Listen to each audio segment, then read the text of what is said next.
A Scandal in Bohemia. 1. To Sherlock Holmes she is always the woman. I have seldom heard him mention her under any other name. In his eyes she eclipses and predominates the whole of her sex. It was not that he felt any emotion akin to love for Irene Adler. All emotions, and that one particularly, were abhorrent to his cold, precise but admirably balanced mind.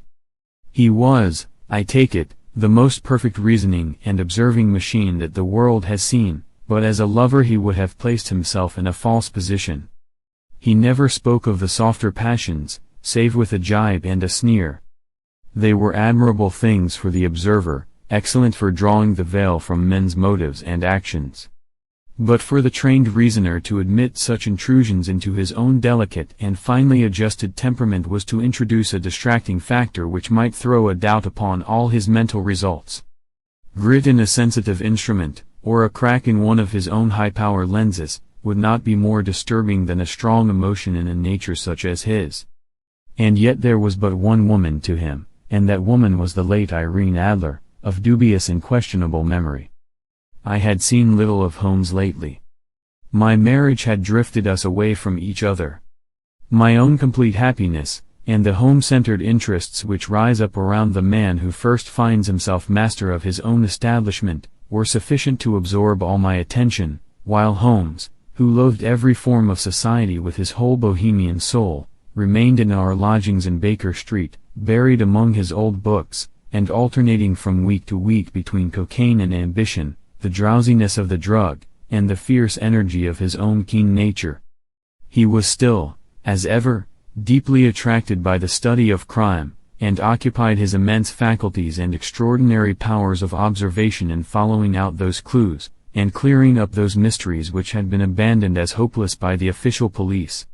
From time to time I heard some vague account of his doings, of his summons to Odessa in the case of the Trepoff murder, of his clearing up of the singular tragedy of the Atkinson brothers at Trincomalee, and finally of the mission which he had accomplished so delicately and successfully for the reigning family of Holland. Beyond these signs of his activity, however, which I merely shared with all the readers of the daily press, I knew little of my former friend and companion. One night, it was on the 20th of March, 1888, I was returning from a journey to a patient, for I had now returned to civil practice, when my way led me through Baker Street. As I passed the well-remembered door, which must always be associated in my mind with my wooing, and with the dark incidents of the study in scarlet, I was seized with a keen desire to see Holmes again, and to know how he was employing his extraordinary powers. His rooms were brilliantly lit, and, even as I looked up, I saw his tall, spare figure pass twice in a dark silhouette against the blind. He was pacing the room swiftly, eagerly, with his head sunk upon his chest and his hands clasped behind him. To me, who knew his every mood and habit, his attitude and manner told their own story. He was at work again. He had risen out of his drug-created dreams and was hot upon the scent of some new problem. I rang the bell and was shown up to the chamber which had formerly been in part my own. His manner was not effusive. It seldom was, but he was glad, I think, to see me. With hardly a word spoken, but with a kindly eye, he waved me to an armchair, threw across his case of cigars, and indicated a spirit case and a gasogene in the corner. Then he stood before the fire and looked me over in his singular introspective fashion. "Wedlock suits you," he remarked. "I think, Watson, that you have put on 7.5 pounds since I saw you." "7," I answered. "Indeed, I should have thought a little more." "Just a trifle more, I fancy, Watson." "And in practice again, I observe. You did not tell me that you intended to go into harness." "Then, how do you know?" "I see it, I deduce it." "How do I know that you have been getting yourself very wet lately, and that you have a most clumsy and careless servant girl?" "My dear Holmes," said I, "this is too much. You would certainly have been burned, had you lived a few centuries ago. It is true that I had a country walk on Thursday and came home in a dreadful mess, but as I have changed my clothes I can't imagine how you deduce it. As to Mary Jane, she is incorrigible, and my wife has given her notice, but there, again, I fail to see how you work it out." He chuckled to himself and rubbed his long, nervous hands together.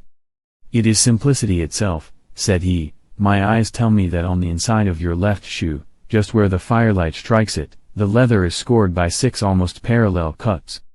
Obviously they have been caused by someone who has very carelessly scraped round the edges of the sole in order to remove crusted mud from it. Hence, you see, my double deduction that you had been out in vile weather, and that you had a particularly malignant boot-slitting specimen of the London slavey. As to your practice, if a gentleman walks into my rooms smelling of iodoform, with a black mark of nitrate of silver upon his right forefinger, and a bulge on the right side of his top hat to show where he has secreted his stethoscope, I must be dull, indeed, if I do not pronounce him to be an active member of the medical profession." I could not help laughing at the ease with which he explained his process of deduction. "When I hear you give your reasons," I remarked, "the thing always appears to me to be so ridiculously simple that I could easily do it myself, though at each successive instance of your reasoning I am baffled until you explain your process. And yet I believe that my eyes are as good as yours." "Quite so," he answered, lighting a cigarette, and throwing himself down into an armchair. "You see, but you do not observe. The distinction is clear. For example, you have frequently seen the steps which lead up from the hall to this room." "Frequently." "How often?" "Well, some hundreds of times." "Then how many are there?" "How many? I don't know." "Quite so. You have not observed. And yet you have seen." "That is just my point. Now, I know that there are 17 steps, because I have both seen and observed. By the way, since you are interested in these little problems, and since you are good enough to chronicle 1 or 2 of my trifling experiences, you may be interested in this." He threw over a sheet of thick, pink-tinted notepaper which had been lying open upon the table. "It came by the last post," said he. "Read it aloud." The note was undated, and without either signature or address. "There will call upon you tonight, at 7:45, it said, "a gentleman who desires to consult you upon a matter of the very deepest moment. Your recent services to one of the royal houses of Europe have shown that you are one who may safely be trusted with matters which are of an importance which can hardly be exaggerated. This account of you we have from all quarters received. Be in your chamber then at that hour, and do not take it amiss if your visitor wear a mask." "This is indeed a mystery," I remarked. "What do you imagine that it means?" "I have no data yet. It is a capital mistake to theorize before one has data. Insensibly one begins to twist facts to suit theories, instead of theories to suit facts." "But the note itself? What do you deduce from it?" I carefully examined the writing, and the paper upon which it was written. "The man who wrote it was presumably well-to-do," I remarked, endeavoring to imitate my companion's processes. "Such paper could not be bought under half a crown a packet. It is peculiarly strong and stiff." "Peculiar, that is the very word," said Holmes. "It is not an English paper at all. Hold it up to the light." I did so, and saw a large G with a small g, a P, and a large G with a small t woven into the texture of the paper. "What do you make of that?" asked Holmes. "The name of the maker, no doubt, or his monogram, rather."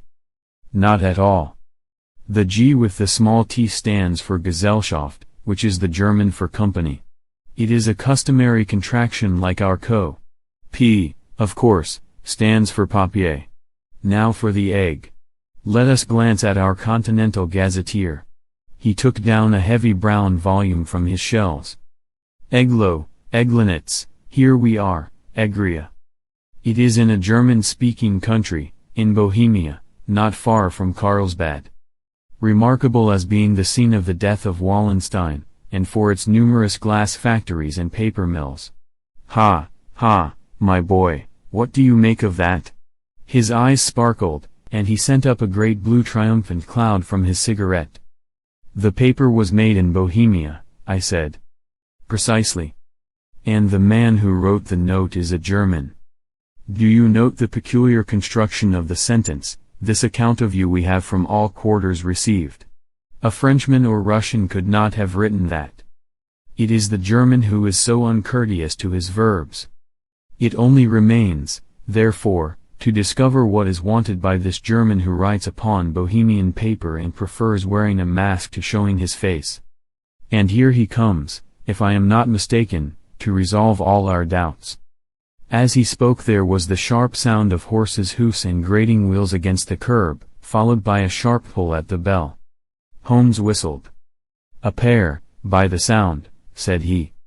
"Yes," he continued, glancing out of the window.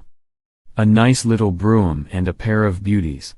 150 guineas apiece. There's money in this case, Watson, if there is nothing else. I think that I had better go, Holmes." "Not a bit, Doctor. Stay where you are. I am lost without my Boswell. And this promises to be interesting. It would be a pity to miss it. But your client? Never mind him. I may want your help, and so may he. Here he comes. Sit down in that armchair, Doctor, and give us your best attention." A slow and heavy step, which had been heard upon the stairs and in the passage, paused immediately outside the door. Then there was a loud and authoritative tap. "Come in," said Holmes. A man entered who could hardly have been less than 6 feet 6 inches in height, with the chest and limbs of a Hercules. His dress was rich with a richness which would, in England, be looked upon as akin to bad taste. Heavy bands of astrakhan were slashed across the sleeves and fronts of his double-breasted coat, while the deep blue cloak which was thrown over his shoulders was lined with flame-colored silk and secured at the neck with a brooch which consisted of a single flaming barrel. Boots which extended halfway up his calves, and which were trimmed at the tops with rich brown fur, completed the impression of barbaric opulence which was suggested by his whole appearance. He carried a broad-brimmed hat in his hand, while he wore across the upper part of his face, extending down past the cheekbones, a black visored mask, which he had apparently adjusted that very moment, for his hand was still raised to it as he entered. From the lower part of the face he appeared to be a man of strong character, with a thick, hanging lip, and a long, straight chin suggestive of resolution pushed to the length of obstinacy. "You had my note?" he asked with a deep harsh voice and a strongly marked German accent. "I told you that I would call." He looked from one to the other of us, as if uncertain which to address. "Pray take a seat," said Holmes. "This is my friend and colleague, Dr. Watson, who is occasionally good enough to help me in my cases. Whom have I the honor to address?" "You may address me as the Count von Krom, a Bohemian nobleman. I understand that this gentleman, your friend, is a man of honor and discretion, whom I may trust with a matter of the most extreme importance. If not, I should much prefer to communicate with you alone." I rose to go, but Holmes caught me by the wrist and pushed me back into my chair. "It is both, or none," said he. "You may say before this gentleman anything which you may say to me." The Count shrugged his broad shoulders. "Then I must begin," said he, "by binding you both to absolute secrecy for 2 years, at the end of that time the matter will be of no importance. At present it is not too much to say that it is of such weight it may have an influence upon European history." "I promise," said Holmes. "And I." "You will excuse this mask," continued our strange visitor. "The august person who employs me wishes his agent to be unknown to you, and I may confess at once that the title by which I have just called myself is not exactly my own." "I was aware of it," said Holmes dryly. "The circumstances are of great delicacy, and every precaution has to be taken to quench what might grow to be an immense scandal and seriously compromise one of the reigning families of Europe. To speak plainly, the matter implicates the great house of Ormstein, hereditary kings of Bohemia." "I was also aware of that," murmured Holmes, settling himself down in his armchair and closing his eyes. Our visitor glanced with some apparent surprise at the languid, lounging figure of the man who had been no doubt depicted to him as the most incisive reasoner and most energetic agent in Europe. Holmes slowly reopened his eyes and looked impatiently at his gigantic client. "If your Majesty would condescend to state your case," he remarked, "I should be better able to advise you." The man sprang from his chair and paced up and down the room in uncontrollable agitation. Then, with a gesture of desperation, he tore the mask from his face and hurled it upon the ground. "You are right," he cried, "I am the king. Why should I attempt to conceal it?" "Why, indeed?" murmured Holmes. "Your Majesty had not spoken before I was aware that I was addressing Wilhelm Gottsreich Sigismond von Ormstein, Grand Duke of Kassel-Felstein, and hereditary King of Bohemia." "But you can understand," said our strange visitor, sitting down once more and passing his hand over his high white forehead, "you can understand that I am not accustomed to doing such business in my own person. Yet the matter was so delicate that I could not confide it to an agent without putting myself in his power. I have come incognito from Prague for the purpose of consulting you." "Then, pray consult," said Holmes, shutting his eyes once more. "The facts are briefly these: some 5 years ago, during a lengthy visit to Warsaw, I made the acquaintance of the well-known adventuress, Irene Adler. The name is no doubt familiar to you. Kindly look her up in my index, Doctor," murmured Holmes without opening his eyes. For many years he had adopted a system of docketing all paragraphs concerning men and things, so that it was difficult to name a subject or a person on which he could not at once furnish information. In this case I found her biography sandwiched in between that of a Hebrew rabbi and that of a staff commander who had written a monograph upon the deep-sea fishes.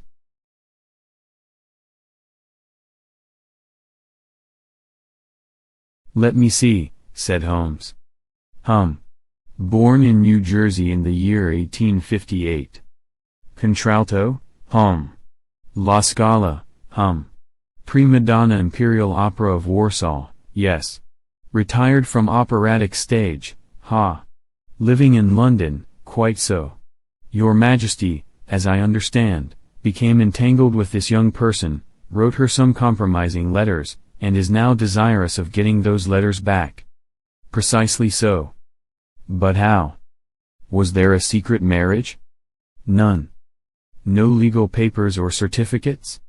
"None." "Then I fail to follow your Majesty. If this young person should produce her letters for blackmailing or other purposes, how is she to prove their authenticity?" "There is the writing." "Pooh, pooh. Forgery." "My private notepaper." "Stolen." "My own seal." "Imitated." "My photograph." "Bought." "We were both in the photograph." "Oh, dear. That is very bad. Your Majesty has indeed committed an indiscretion." "I was mad, insane." "You have compromised yourself seriously." "I was only Crown Prince then." "I was young. I am but 30 now." "It must be recovered." "We have tried and failed." "Your Majesty must pay." "It must be bought." "She will not sell." "Stolen, then." 5 attempts have been made. Twice burglars in my pay ransacked her house. Once we diverted her luggage when she traveled. Twice she has been waylaid. There has been no result. No sign of it. Absolutely none. Holmes laughed. "It is quite a pretty little problem," said he. "But a very serious one to me," returned the king reproachfully. "Very, indeed. And what does she propose to do with the photograph?" "To ruin me." "But how?" "I am about to be married." "So I have heard." "To Clotilda Lothman von Saxe-Meiningen, second daughter of the King of Scandinavia. You may know the strict principles of her family. She is herself the very soul of delicacy. A shadow of a doubt as to my conduct would bring the matter to an end." "And Irene Adler?" "Threatens to send them the photograph." "And she will do it." "I know that she will do it." "You do not know her, but she has a soul of steel. She has the face of the most beautiful of women, and the mind of the most resolute of men.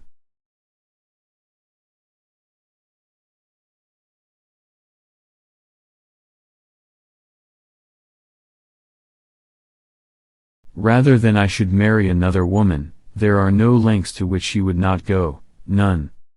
You are sure that she has not sent it yet? I am sure. And why?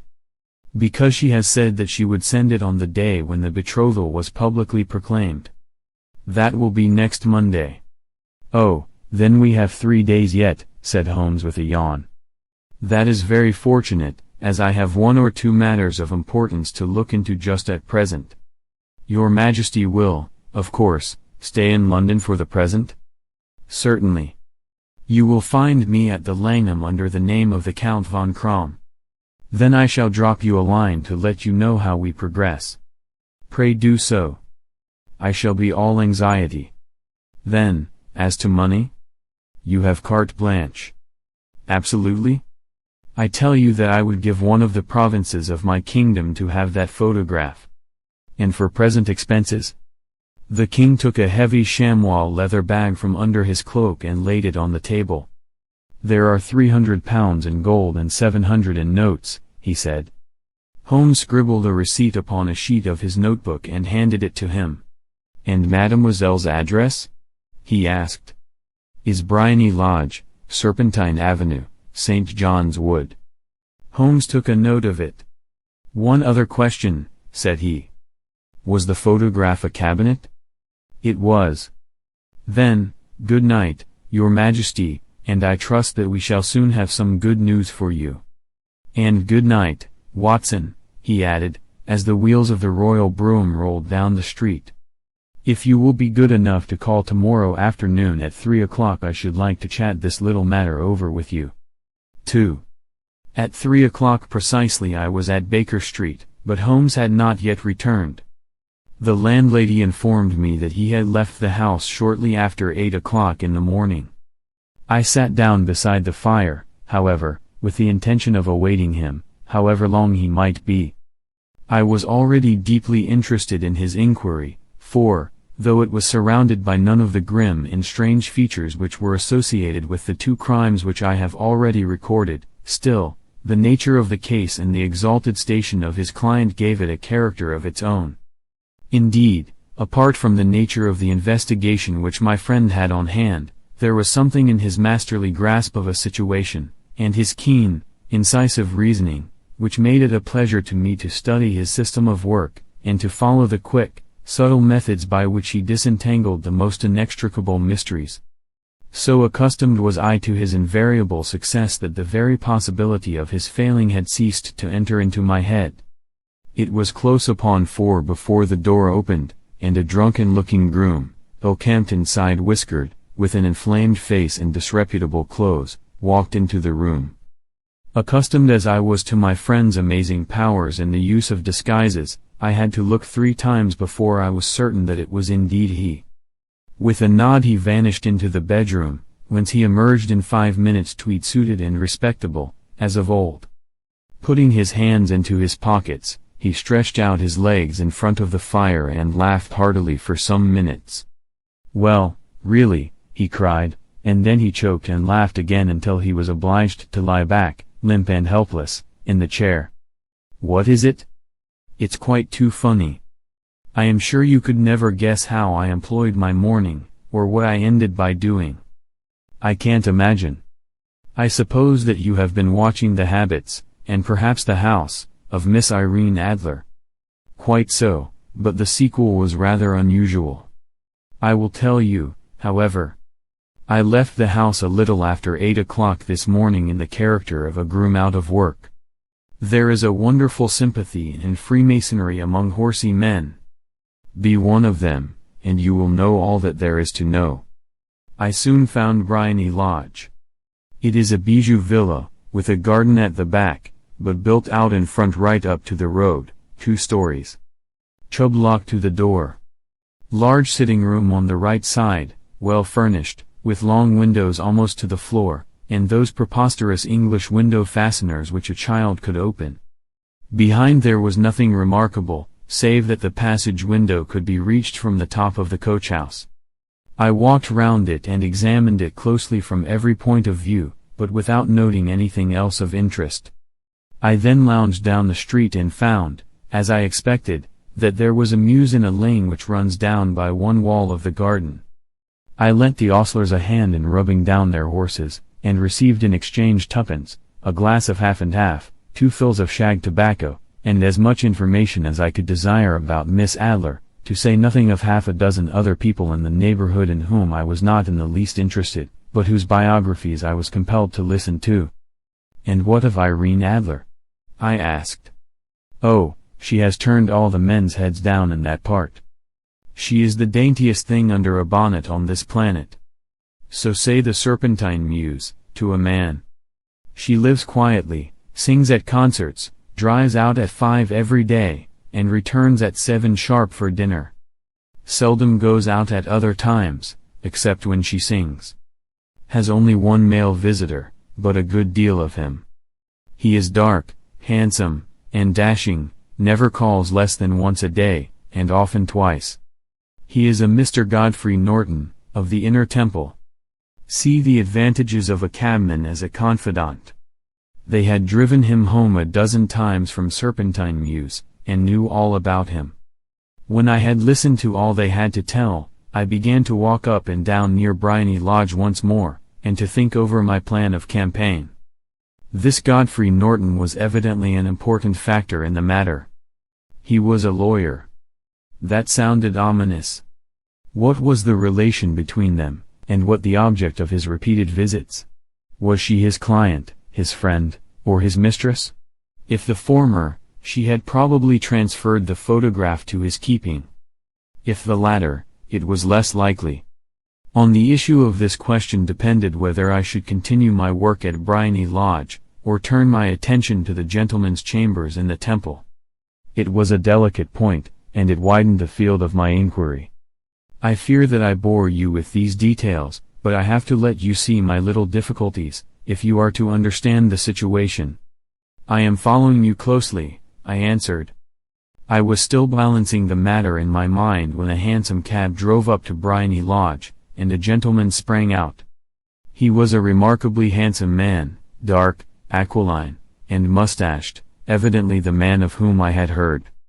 He appeared to be in a great hurry, shouted to the cabman to wait, and brushed past the maid who opened the door with the air of a man who was thoroughly at home. He was in the house about half an hour, and I could catch glimpses of him in the windows of the sitting room, pacing up and down, talking excitedly, and waving his arms. Of her I could see nothing. Presently he emerged, looking even more flurried than before.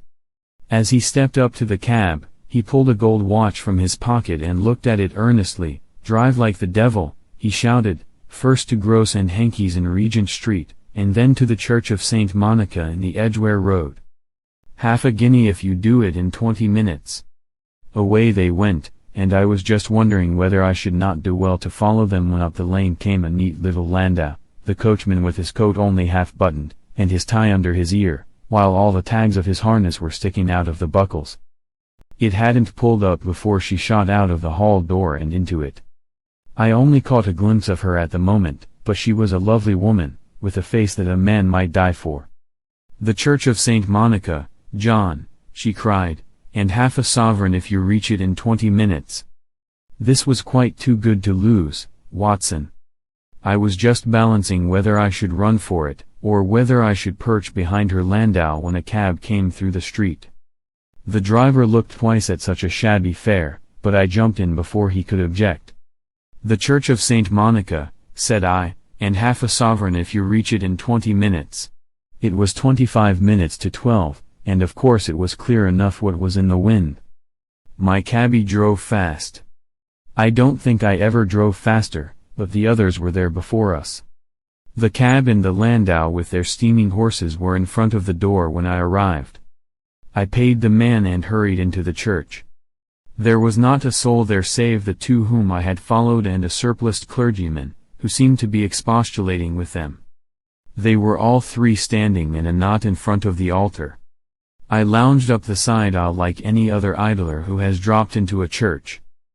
Suddenly, to my surprise, the three at the altar faced round to me, and Godfrey Norton came running as hard as he could towards me. "Thank God," he cried. "You'll do.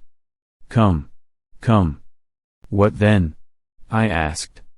"Come, man, come, only 3 minutes, or it won't be legal."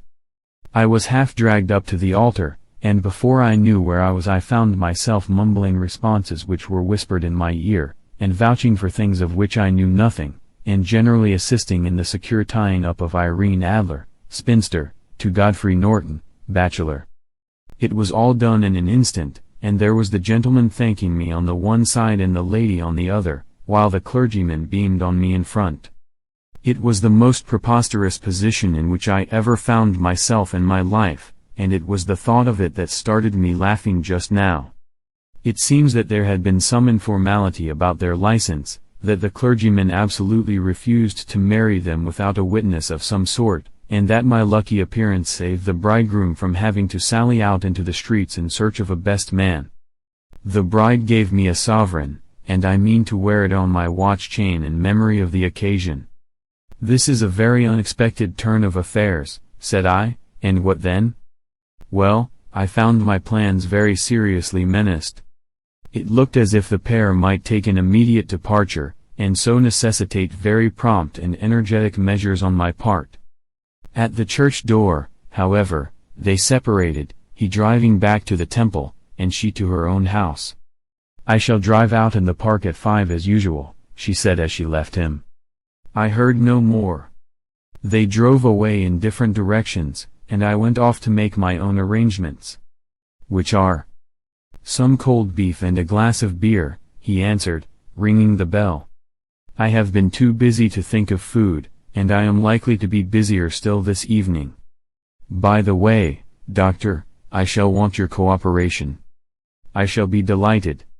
"You don't mind breaking the law?" "Not in the least." "Nor running a chance of arrest?" "Not in a good cause." "Oh, the cause is excellent. Then I am your man. I was sure that I might rely on you. But what is it you wish?" "When Mrs. Turner has brought in the tray I will make it clear to you." "Now," he said as he turned hungrily on the simple fare that our landlady had provided, "I must discuss it while I eat, for I have not much time. It is nearly 5 now. In 2 hours we must be on the scene of action. Miss Irene, or Madam, rather, returns from her drive at 7. We must be at Briony Lodge to meet her." "And what then?" "You must leave that to me. I have already arranged what is to occur.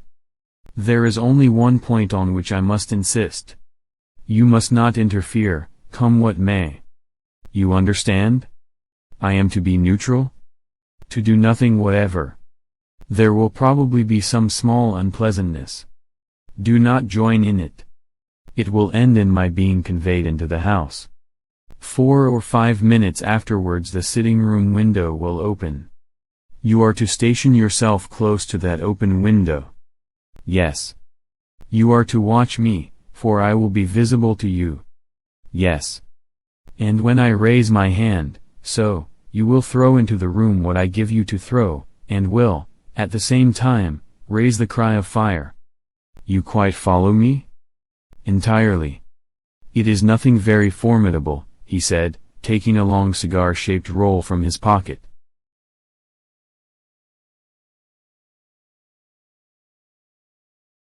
"It is an ordinary plumber's smoke rocket, fitted with a cap at either end to make it self-lighting. Your task is confined to that. When you raise your cry of fire, it will be taken up by quite a number of people. You may then walk to the end of the street, and I will rejoin you in 10 minutes. I hope that I have made myself clear? I am to remain neutral, to get near the window, to watch you, and at the signal to throw in this object, then to raise the cry of fire, and to wait you at the corner of the street." "Precisely. Then you may entirely rely on me." "That is excellent. I think, perhaps, it is almost time that I prepare for the new role I have to play." He disappeared into his bedroom and returned in a few minutes in the character of an amiable and simple-minded nonconformist clergyman.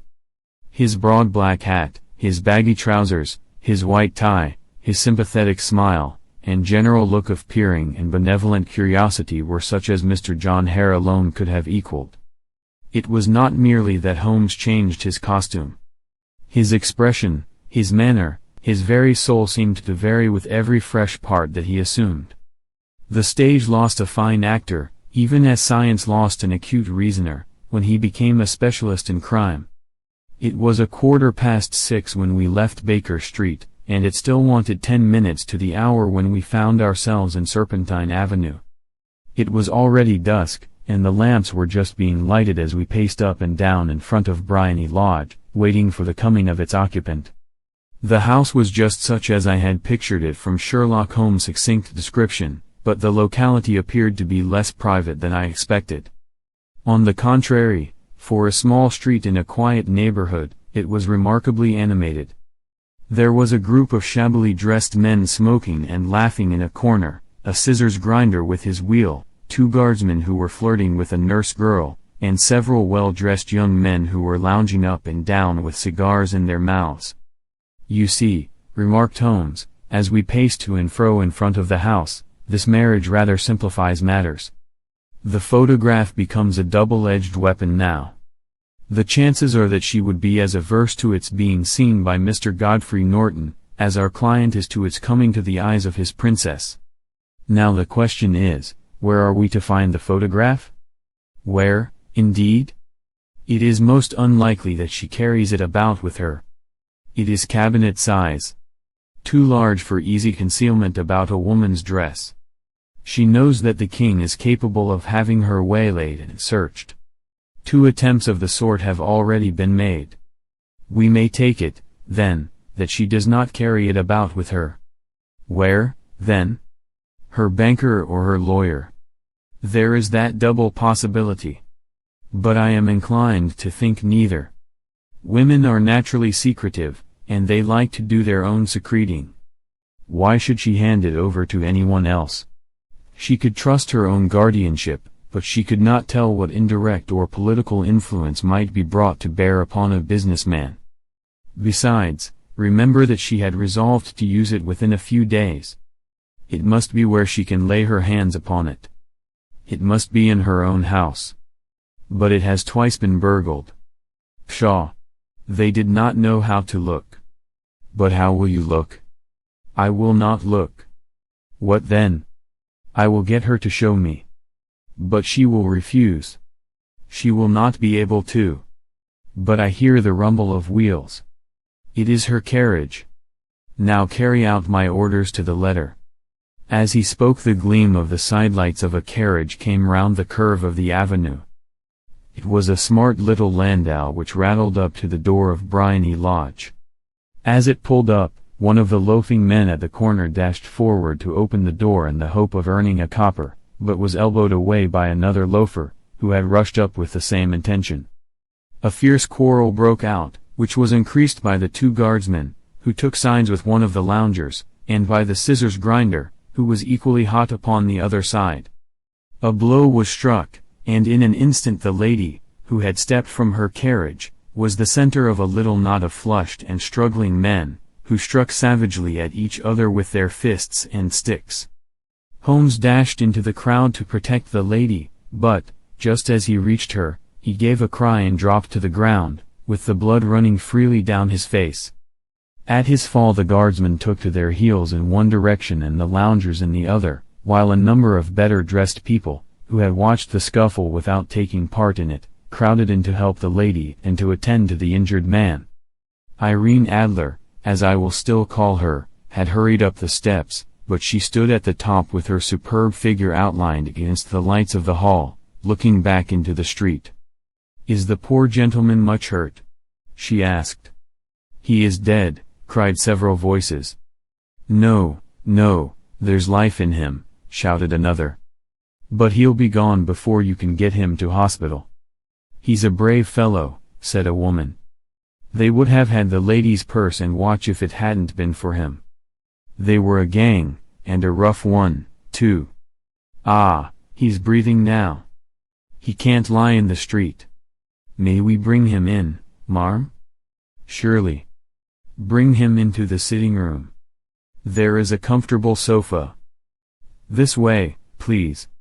Slowly and solemnly he was borne into Briony Lodge and laid out in the principal room, while I still observed the proceedings from my post by the window. The lamps had been lit, but the blinds had not been drawn, so that I could see Holmes as he lay upon the couch. I do not know whether he was seized with compunction at that moment for the part he was playing, but I know that I never felt more heartily ashamed of myself and my life than when I saw the beautiful creature against whom I was conspiring, or the grace and kindliness with which she waited upon the injured man. And yet it would be the blackest treachery to Holmes to draw back now from the part which he had entrusted to me. I hardened my heart, and took the smoke rocket from under my ulster. After all, I thought, we are not injuring her. We are but preventing her from injuring another. Holmes had sat up upon the couch, and I saw him motion like a man who is in need of air. A maid rushed across and threw open the window. At the same instant I saw him raise his hand, and at the signal I tossed my rocket into the room with a cry of fire. The word was no sooner out of my mouth than the whole crowd of spectators, well dressed and ill, gentlemen, ostlers, and servant maids, joined in a general shriek of fire. Thick clouds of smoke curled through the room and out at the open window. I caught a glimpse of rushing figures, and a moment later the voice of Holmes from within assuring them that it was a false alarm. Slipping through the shouting crowd I made my way to the corner of the street, and in 10 minutes was rejoiced to find my friend's arm in mine, and to get away from the scene of uproar. He walked swiftly and in silence for some few minutes until we had turned down one of the quiet streets which lead towards the Edgware Road. "You did it very nicely, Doctor," he remarked. "Nothing could have been better. It is all right. You have the photograph? I know where it is. And how did you find out?" "She showed me, as I told you she would. I am still in the dark. I do not wish to make a mystery," said he, laughing. "The matter was perfectly simple. You, of course, saw that everyone in the street was an accomplice. They were all engaged for the evening. I guessed as much. Then, when the row broke out, I had a little moist red paint in the palm of my hand. I rushed forward, fell down, clapped my hand to my face, and became a piteous spectacle. It is an old trick. That also I could fathom. Then they carried me in. She was bound to have me in. What else could she do? And into her sitting room, which was the very room which I suspected. It lay between that and her bedroom, and I was determined to see which. They laid me on a couch, I motioned for air, they were compelled to open the window, and you had your chance. How did that help you? It was all important. When a woman thinks that her house is on fire, her instinct is at once to rush to the thing which she values most. It is a perfectly overpowering impulse, and I have more than once taken advantage of it. In the case of the Darlington substitution scandal it was of use to me, and also in the Arnsworth Castle business. A married woman grabs at her baby, an unmarried one reaches for her jewel box. Now it was clear to me that Our Lady of today had nothing in the house more precious to her than what we are in quest of. She would rush to secure it. The alarm of fire was admirably done. The smoke and shouting were enough to shake nerves of steel. She responded beautifully. The photograph is in a recess behind a sliding panel just above the right bellpull. She was there in an instant, and I caught a glimpse of it as she half drew it out. When I cried out that it was a false alarm, she replaced it, glanced at the rocket, rushed from the room, and I have not seen her since. I rose, and, making my excuses, escaped from the house. I hesitated whether to attempt to secure the photograph at once, but the coachman had come in, and as he was watching me narrowly, it seemed safer to wait. A little over-precipitance may ruin all. "And now?" I asked. "Our quest is practically finished. I shall call with the king tomorrow, and with you, if you care to come with us. We will be shown into the sitting room to wait for the lady, but it is probable that when she comes she may find neither us nor the photograph. It might be a satisfaction to His Majesty to regain it with his own hands. And when will you call? At 8 in the morning. She will not be up, so that we shall have a clear field.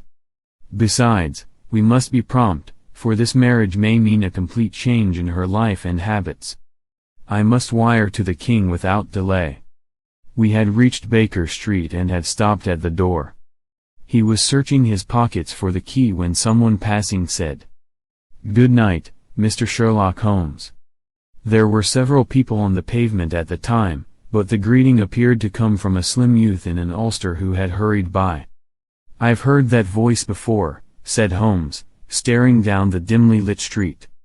"Now, I wonder who the deuce that could have been." 3.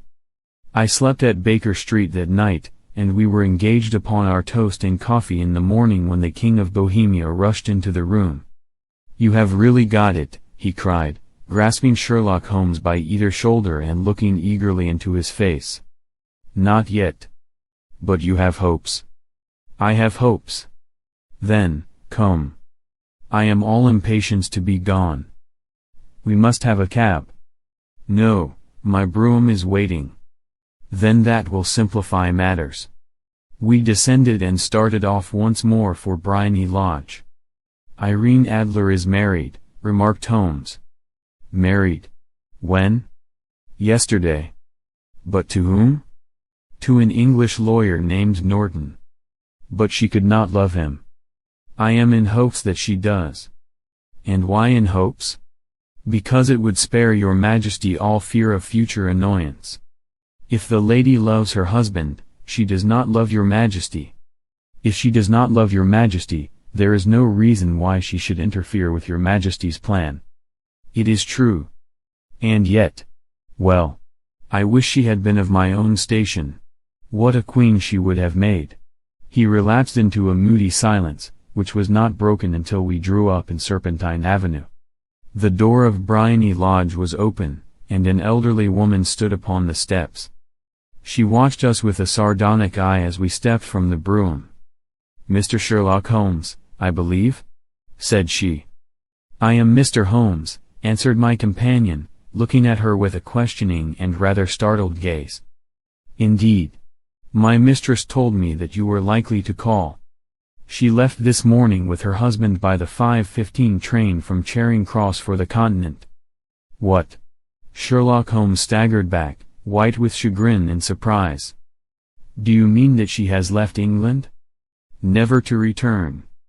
"And the papers?" asked the king hoarsely. "All is lost. We shall see." He pushed past the servant and rushed into the drawing-room, followed by the king and myself.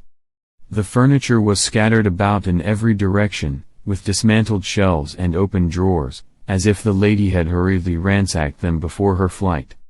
Holmes rushed at the bell-pull, tore back a small sliding shutter, and, plunging in his hand, pulled out a photograph and a letter. The photograph was of Irene Adler herself in evening dress. The letter was superscribed to Sherlock Holmes, Esquire. "To be left till called for." My friend tore it open, and we all three read it together. It was dated at midnight of the preceding night and ran in this way. "My dear Mr. Sherlock Holmes, you really did it very well. You took me in completely. Until after the alarm of fire, I had not a suspicion. But then, when I found how I had betrayed myself, I began to think. I had been warned against you months ago. I had been told that, if the king employed an agent, it would certainly be you. And your address had been given me. Yet, with all this, you made me reveal what you wanted to know. Even after I became suspicious, I found it hard to think evil of such a dear, kind old clergyman. But, you know, I have been trained as an actress myself. Male costume is nothing new to me. I often take advantage of the freedom which it gives. I sent John, the coachman, to watch you, ran upstairs, got into my walking clothes, as I call them, and came down just as you departed. Well, I followed you to your door, and so made sure that I was really an object of interest to the celebrated Mr. Sherlock Holmes. Then I, rather imprudently, wished you good night, and started for the temple to see my husband. We both thought the best resource was flight, when pursued by so formidable an antagonist, so you will find the nest empty when you call tomorrow. As to the photograph, your client may rest in peace. I love and am loved by a better man than he. The king may do what he will without hindrance from one whom he has cruelly wronged. I keep it only to safeguard myself, and to preserve a weapon which will always secure me from any steps which he might take in the future. I leave a photograph which he might care to possess, and I remain, dear Mr. Sherlock Holmes, very truly yours, Irene Norton, née Adler.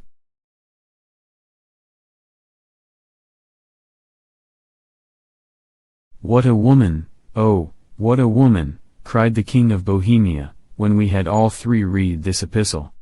Did I not tell you how quick and resolute she was? Would she not have made an admirable queen? Is it not a pity that she was not on my level? From what I have seen of the lady, she seems, indeed, to be on a very different level to your Majesty, said Holmes coldly. I am sorry that I have not been able to bring your Majesty's business to a more successful conclusion. On the contrary, my dear sir, cried the king, nothing could be more successful. I know that her word is inviolate. The photograph is now as safe as if it were in the fire. I am glad to hear your Majesty say so. I am immensely indebted to you.